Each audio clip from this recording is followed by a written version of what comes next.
there for what I used to. Don't stay where I used to. Sorry. All right, we back. The Simp Show Podcast.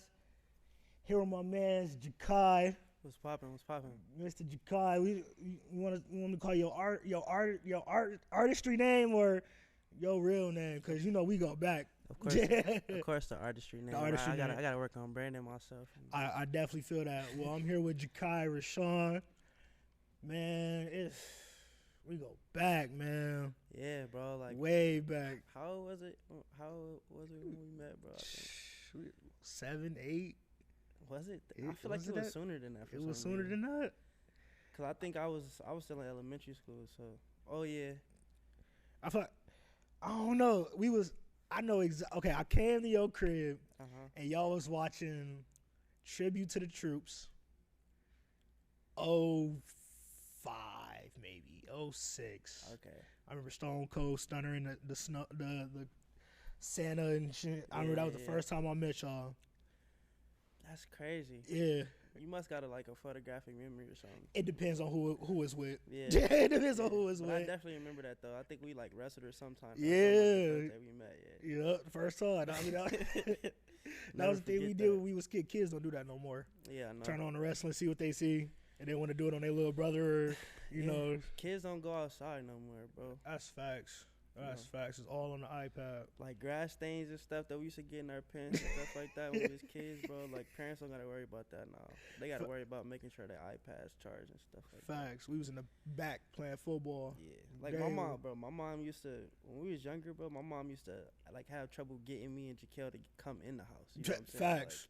Now you can't get the kids to go outside at all. Now they won't go outside, bro. It's crazy. It's crazy. Man, when did you decide that rapping was what you wanted to do? Because I remember when I was in 9th, 10th grade and y'all was coming around passing out the freaking Epic CDs. Yeah, that's humble beginnings. That's the freaking Epic CDs. We like, okay.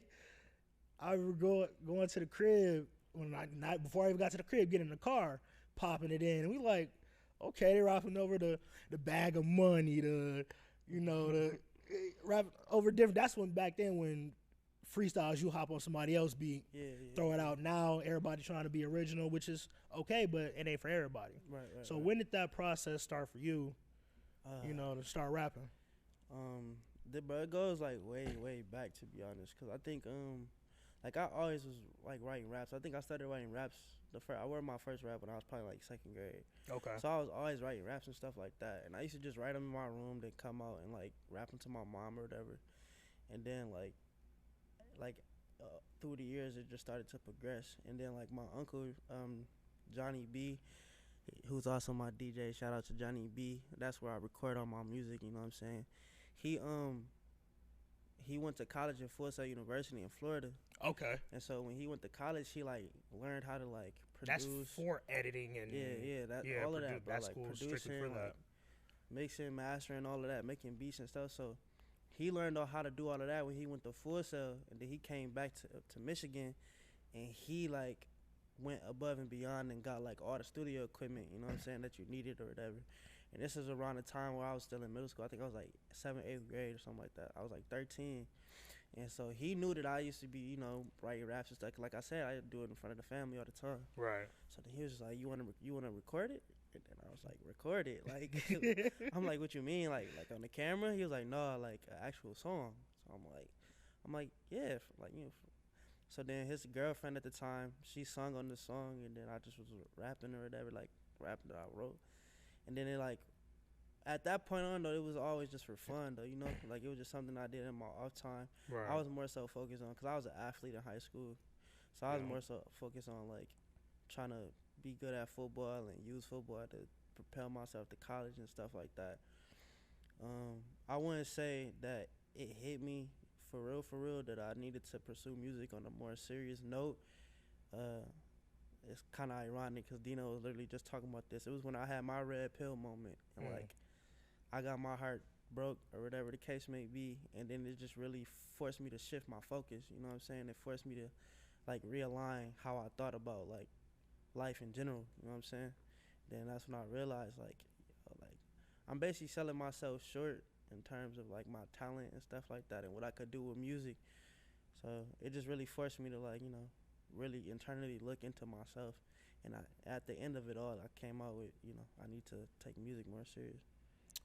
Do you mind pinpointing when that was for me? Because I've been listening for sure. to your music since, you know. I would say, like 2018. Yeah. Because that was the What time. Is Love? Yeah, What Is Love? Because that was the time Love? where I went to college or whatever. I was going to school in Indiana. Okay. And I was still playing football. And some of my people that I went to school with, shout out to all my people at Chime, man. But like some of the people I went to school with or whatever, like I would show them some of my songs. This was songs that I made like years prior though, you know what I'm saying? Right. They would listen to it like, bro, this fire, like, bro, you dope, like you cold, like, and like just to see their reaction. And mind you, these are people that's from Indiana or from like Ohio or whatever the case may be, because majority of people that went to China was from Ohio and stuff like that. Right. So these people that don't know me from a can of paint, bro, you feel me? Like they just know me. And mind you, I only went to China for a year, so like it wasn't like I was there for a long time or whatever. These are people that literally just met me, bro. Right. And they listening to my music, bro, and they literally like it. Yeah, they ain't got no reason to tell you that exactly. they like it. Yeah. They have no reason to. And yeah. then they literally asking me all the time, like, bro, when you gonna make new music, yada, yada, yada, this and that, this and that. And then, like, just ironically happened to be the same exact time where, like, me and then the person that I was with at that time was, you know, in the process of breaking up. And you know how that stuff go. Like, it wasn't just, like, one day where it was like, yo, we're done, and that was that. It was, like, a process. Yeah, that's dragged out. It dragged out for, like, so many months, bro. So it was, like, it just made it worse and worse and worse as it drug out. So then when it finally hit me that, you know what I'm saying, we was done or whatever, like, I ain't gonna cap. Like, I ain't trying to sound like no simp, nothing like that. No. but it was just, man. but it, like, yeah, it just, you know, any human with emotions could feel that. Like, that really hurt me. So, like, it just, like I said, like, I needed something therapeutic, and football wasn't doing it for me at the time, because, like, and granted, our football team was, like, amazing that year, but, like, personally, I wasn't having the best season or whatever, so, like, football wasn't doing it for me at that time, so I needed something therapeutic to help me, like, really cope with everything that was going on. So I just started writing, bro, like, and then I just started writing music and stuff like that. Then, like, I got to the point where it was just, like, I came home and recorded What Is Love with Nostalgia. Yeah. Shout out to Nostalgia, you know what I'm saying? I still work with him to this day. Yeah, shout out Quan, man. But, yeah, I just did the whole project with him and stuff like that. And then, like, that's in that process is when it really hit me, like, yeah, bro, you need to start focusing on this, like, on a more serious note, because, like, especially after I dropped What Is Love, yeah, you know what I'm saying, like, that's when, like, the reception for that was just crazy, you know what I'm saying? I wasn't expecting that, bro. Yeah, like, that it was. I was not, because people could tell it was genuine. Yeah, it wasn't forced. Yeah, it wasn't at all. Yeah, it wasn't forced at all. Like, we could hear the heartbreak. Like, you put it into your raps. You didn't sugarcoat with us. You didn't try to go another route in your rap, like, you know, a trap route. You know, you stuck to what you was truly going through, and we could actually hear that. It was good to hear. Yeah. So, like I said, it's just like, cause even like looking back on it now, even like to this day, I dropped What Is Love like 2-3 years ago, and people still bring it up. You know what I'm saying? And it's just, it's crazy now, cause like I think most artists do this though. Like they listen to their old music and think it's trash. Cause I, you know, think it like I could have did so much better. Right. But like, you know, for a lot of people though, that was like quote unquote like a classic or a benchmark project to where I wouldn't say it was an EP. It was a benchmark, you know, body of work to where people, you know, started to really tap into like what I was doing, like with my music and my artistry and stuff like that. So I owe a lot to What Is Love, to be honest. Yeah, that's the beginning, man. Yeah, that's the beginning. It's like you said, people don't catch on at first, but after a while, it becomes a classic. Mm-hmm. Like once people start to really get into it, like, oh, he ain't jiving us. Right. This real. It grows into a classic. Right, and I think that's huge, considering the fact that one of my biggest goals, like when I started doing music, is that I always told people like I want to make stuff that's timeless, that can stand the test of time. You know what I'm saying? Something that you can listen to this year, and then 4 years later listen to it and still think it's like great music. Yeah. You know what I'm saying? So Is that what took so long for Chapter 21? Because, uh, man, look. Man, look, because some of us, when we heard What Is Love, some of us knew it was a classic right away. So then when you tease us with Chapter 21, it's like, all right, cool, we finna get like part 2, basically. And then we like, all right, where part 2 at, man? We gotta wait on more Heartbreak or something? Man, that's crazy. But no, Chapter 21, bro, the reason why it took me so long to finally drop Chapter 21 is, you know, it goes like hand in hand with me trying to be a perfectionist, essentially. Because, like, I wanted to make sure everything was perfect and everything sounded perfect, everything flowed perfect, the story made sense, all of that. You know what I'm saying? And, like, I go from that. Also, we was dealing with a lot of stuff, like, outside of that, just the music aspect. We was dealing with a lot of business stuff, too. You know what I'm saying? So that was really, like, putting stuff in a bind as well, like having a flip-flop who was mixing and mastering the project, going back and forth from this and that. You know, me being stubborn, I'm cutting out songs, you know, here and there, you know what I'm saying? So we got to record more music to put on the project because I don't want this song on there, I don't want that song on there. It just was a lot, you know what I'm saying? Making sure we got royalty-free samples, all that, bro. Like, Right. So it just, and then, like, mind you, bro, like, I want to say a good 80 to 85% of the songs that's on Chapter 21, I recorded 2 years ago. Like, technically, this not even quote-unquote new music, you know what I'm saying? This is just, it's new to everybody else, obviously, because I just released it. Right. But, like, to me and to everybody that's been working with me this whole project, these are songs that's literally been sitting for, like, 2 years, bro. You know what I'm saying? Like, for real, for real. And it's crazy because who would know? Who would have known? Yeah. But before I continue the conversation about your music, how is the family doing? Like, I'm sitting here interviewing you like I don't know you, and I ain't even asking about the family. How your mom's doing? How everybody good, bro. doing, like man? Jaquel birthday today. Shout out to my baby brother. Shout out Kels, man. Happy birthday, just turned man. 22 today, man. Shout out to that boy. I know Happy he's somewhere birthday, finna tee up or whatever. So Facts. shout out to my young brother, man. And then, you know, my little sisters, they getting older by the day, bro. It's Man, crazy. how old is Dakota now? She got to be Dakota 13. She just turned 13. I knew it. And 13. then man. DJ she just turned 9. Like It's last crazy, week, 'cause 2 weeks ago. Yeah. I haven't met the youngest one yet. Like, she, bro, my mom said all the time, like, she the wild card in the family. Yeah, which is crazy, bro. DJ she's, bro, like. When I stopped coming over, she wasn't conceived yet. Yeah. So Dakota was still little. Yeah, so yeah. I ain't met the other one yet. DJ, she a live wire, bro. She the one that's jumping off. It's crazy, bro, because, like, as much of a rebel as I was as a teenager for my mom, DJ, without a doubt, is the one that's giving her the most problems and gonna give her the most problems. Definitely. Like, without question, bro. Without question. That's what's up, man. But That's yeah, what's and then up. my mom's good too. You know, I think she in Atlanta right now for or she about to be in Atlanta for All-Star Weekend. Turn it up. Yeah, Turn it up. My mom a young mom, she's bro, still, so, I mean, she's so still she young. still be mobile out She's here, still bro. young. So, yeah, my mom be teeing up with me, bro. Oh, blame she still young. So yeah, but yeah, everybody good, bro. That's Thank you what's for asking. up. How the family doing with you? Oh, they cool, bro. They cool. Same old stuff. Pop still nagging every day. You know him. See, mom and pop still live in the same crib and everything. The same crib, man. I've been there 23 years. They've been there almost 40. So Yeah, that house ain't going nowhere. Nah. That's the family for sure. That's staying in the family for sure. that's real. That's real. But so, how many songs do you think you recorded in the process of making Chapter 21? I'll say altogether, probably like. What's crazy is like once I say this number, I don't think my team gonna realize like it was this much, but there's probably about like 45 to 50 songs. Probably. Now, what's the process like of shaving that down to what you got? 13, I think. 14 tracks on there. Uh-huh. So what's the process of that, like shaving it down to them 14? Like for me, it's cohesiveness. Like it's like, okay, I need this song to.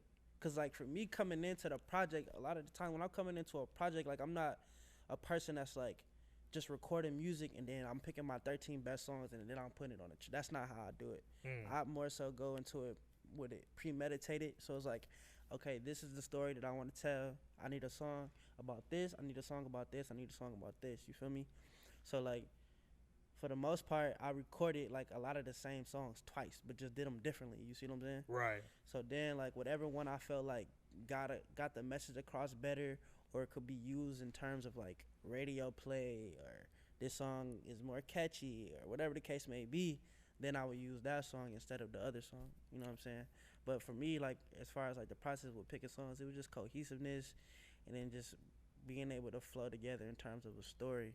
And then I kind of wanted it really flowed together. I ain't gonna lie to you. And I kind of wanted every song to sound, you know, similar in terms of like BPM and like just the mood that it was saying for the most part. Cause I ain't want no songs to be no like outliers for real. Like I feel like in terms of like listening to an album and having a straight listen to where it's like no skips. Right.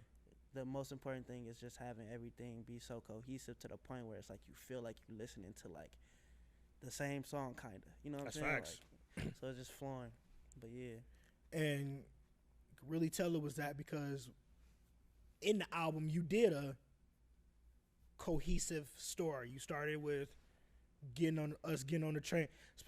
I say us because he got me on the album. Yes, sir. You know, he got me Definitely on the album. It was cool in the process making that. But yeah, you got us at first boarding the train. Basically, the album is the train. We're on the train. You know, we're making our way to your show. Get off the train. We're standing in line.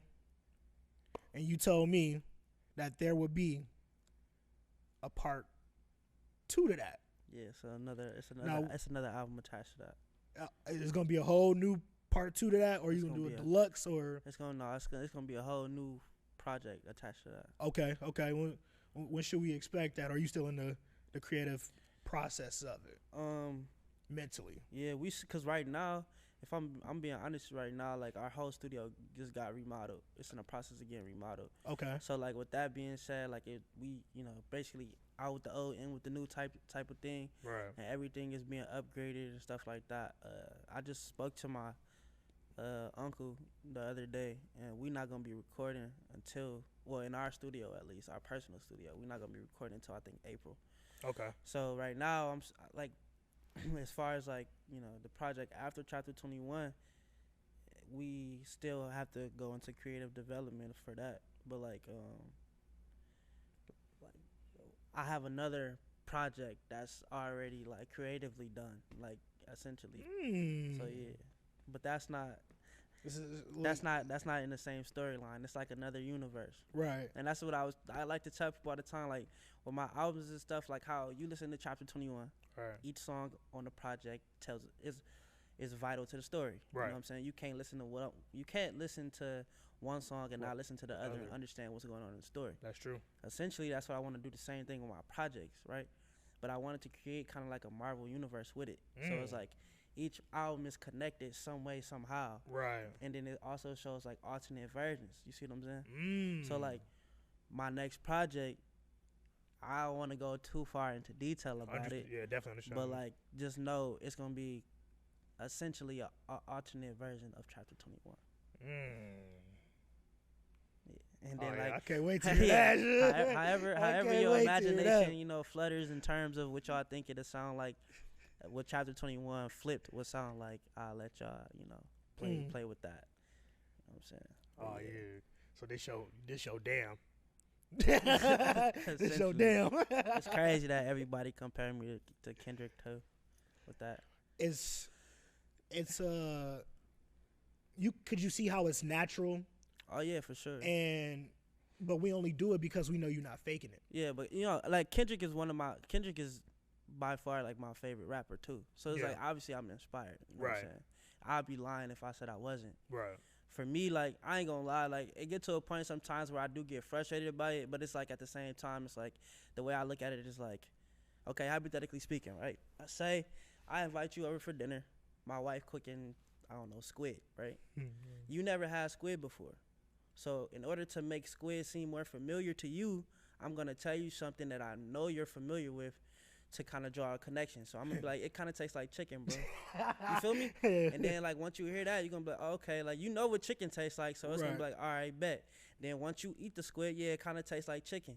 So your initial introduction to squid is that it tastes like chicken. But as you continue to eat squid, eventually that taste of squid becomes more distinctive, and then now it no longer tastes like chicken, it tastes like squid. You see what I'm saying? So with me, people upon the first listen, upon like getting introduced to my music, it's like, yo, he reminds me of Kendrick Lamar, because I'm the squid, Kendrick Lamar is the chicken. You see what I'm saying? Right. So essentially it's like, okay, cool, yeah, he reminds me of Kendrick Lamar. But as you get more into my music, then you start to see like, nah, this is Jachai Rashaw. Facts. This is Kendrick Lamar. You see what I'm saying? That's facts. So that's why I never really get too caught up in a whole like everybody comparing me to Kendrick, because I know like it just, you see why it happens. yeah, because everybody that's in my camp, like everybody that like all my friends that been listening to me over the years and stuff like that, they never say like you sound like Kendrick to me. Never. Really? They might say like, yo, this remind me of Kendrick, you know what I'm saying? But they never say, yeah, but they say like, yo, this is like that's facts. You don't sound like Kendrick, but you give off the vibe of sure. Kendrick. I definitely understand that. Definitely get that. Definitely get it. Yeah, man. Being a part of that process was nice. I know I had, after What Is Love, you was pumping Chapter 21, so I'm like, all right, when is we gonna get it? And then you hit me like, hey man, I might need you on a couple of, you didn't even know I was that far into the album. Yeah, I didn't. I did not. He was like, man, I need you for a couple of interludes. And that was the first time I've been, recorded for a song, through a mic, so it was a learning experience. Because you was directing me while we was recording. Like, I do something one time, but like in a actor's way, but then you'd be like, all right, now put Javon into it. Yeah. Well, okay. Yeah, and that's one thing that I be trying to like caution people about when recording with me and stuff like that. That's why it's like hard for me to like do features with artists. Because it's like I'm extremely particular in how I want stuff to sound and stuff like that. So see, I don't see that as a bad thing. Yeah, but it's like for me, I know for some people that's tough for them to work with me in the studio, because I'm like, if it don't sound right, bro, you're gonna record it again. It's constructive criticism. Yeah, record it again. Record it again. You know what I'm saying? Record it again. Record it again. Yeah, like I did probably about 7-8 takes on one thing. So it's the perfectionist, and it shows that you're not one dimensional. You can rap. That what you was doing to me, that's producing. Like, producing is deeper than just making beats. Oh yeah, for sure. Like, you can engineer, you can produce. I don't see you as just a rapper. Yeah, you're an artist. Yeah, behind the scenes, I'm not gonna lie, I wear a lot of different hats. You know that you do. And just to make it clear, like, I want everybody, to know, like, when y'all hear Jachai Rashaw, essentially that's just the name of the company. There's so many people involved in that. You know what I'm saying? It's Johnny, my uncle, my road manager, my DJ. It's just B, who's my producer. He produced 90% of the beats on Chapter 21. Okay. Me and him work hand in hand consistently. Yeah. It's Javon Dean, who came and did the skit. Jalen, Freddie Bernie, who shot the cover art. Malika Conley, who came and did some vocal work. Grace Gilmore, like Trong, who was also in the cover art. Just and then Los, my boy Los too. So it's like, like I said, when you hear Jachai Rashaw, everybody think that's just the artist or whatever. That's just me. Like, nah, Jachai Rashaw is just a company name, bro. And it's so many. You can tell you got a great team behind you. Yeah. Like, even in just listening to the records, like when you listen to a lot of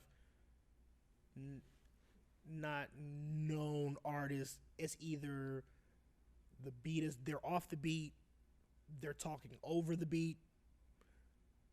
With you, you're inside the beat like real artists are. Right.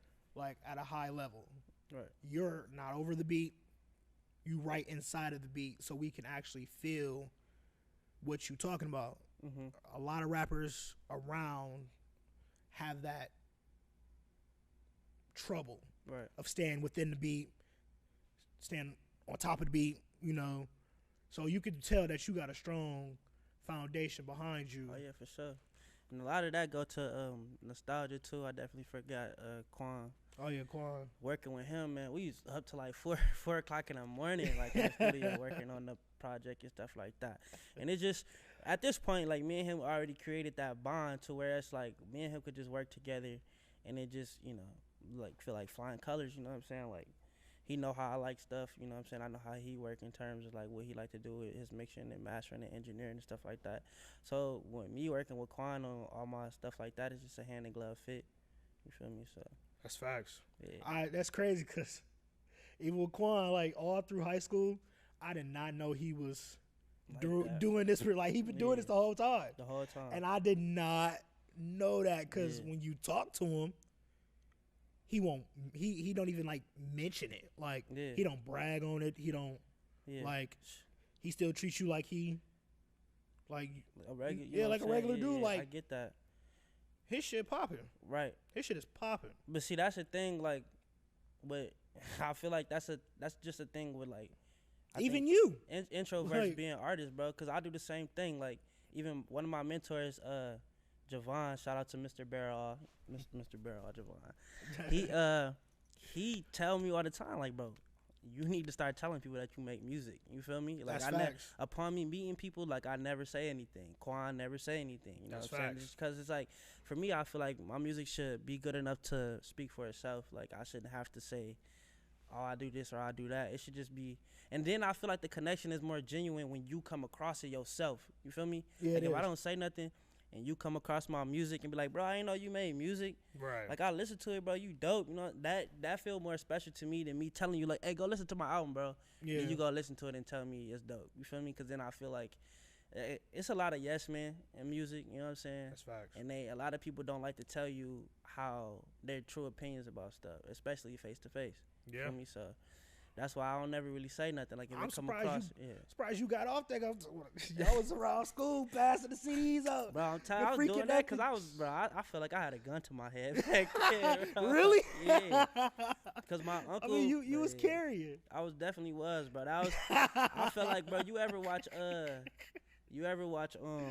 the New Edition story? Yeah. When they was kids and stuff like that, how he had them working and doing. Yeah. I felt like that back when we was in freaking Epic, bro. Oh, so somebody put y'all together like that. Oh, I never knew that. I thought y'all just came together and was like. Well, we kind of did because like I said, I've been recording since I was like 13. Right. Then at 13, I was a part of a collective called Playerway, which consists of a lot of dope artists from around Grand Rapids and stuff like that. Okay. But mind you, I was the youngest person on the collective. Everybody else was older than me. Like everybody else was Hot years boys older.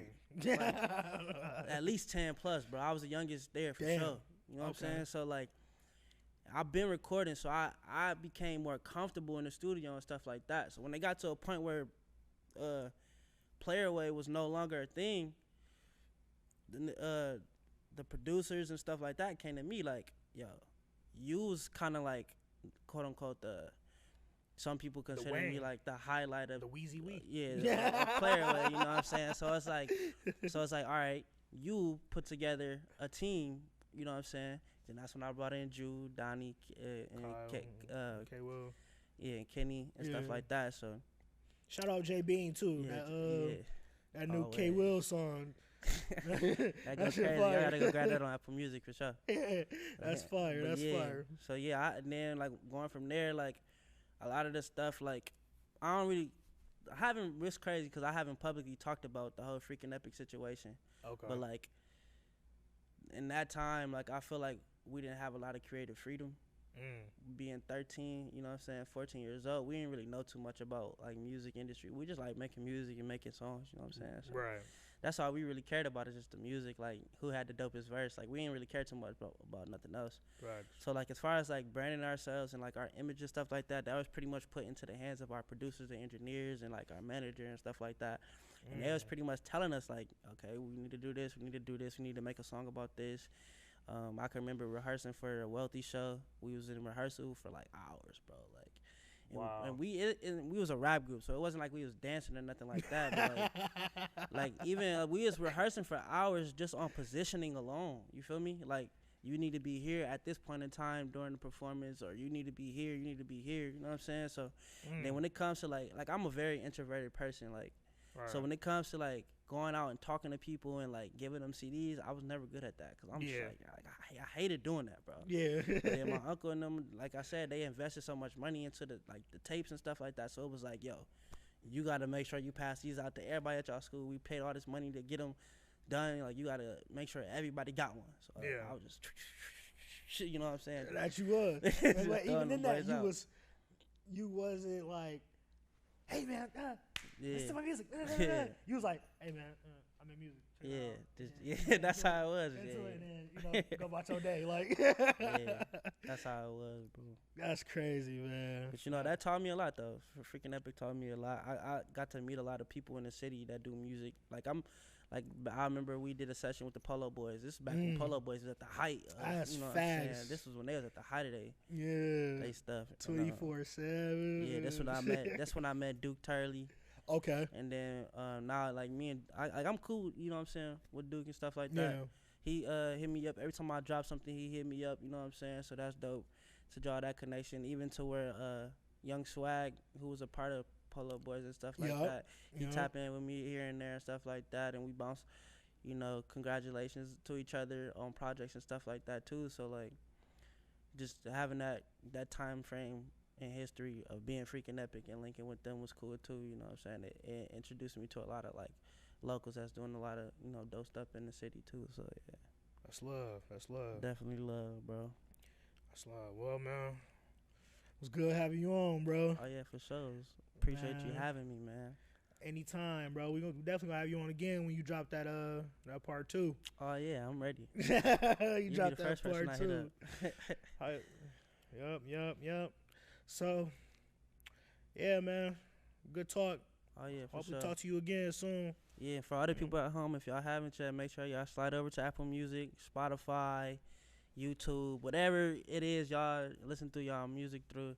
Make sure y'all go tap into Jachai Rashaw, Chapter 21, The Rain Before the Rainbow. And if y'all follow me on Twitter, IG, all that, same name, Jachai Rashaw. Make sure y'all hit my DM and let me know feedback. Even if it's sucking, it's terrible, let me know that too. Check out that What Is Love too. Oh yeah, What Is Love? That's definitely a slept-on classic. For sure. It's definitely a slept-on classic. Anything else you want to get off, bro? Anything else you want to big up? Make sure y'all follow the Simp Show too, man. Tap in with them boys. They out here making it happen, man. They out here making it happen. That's real. That's real.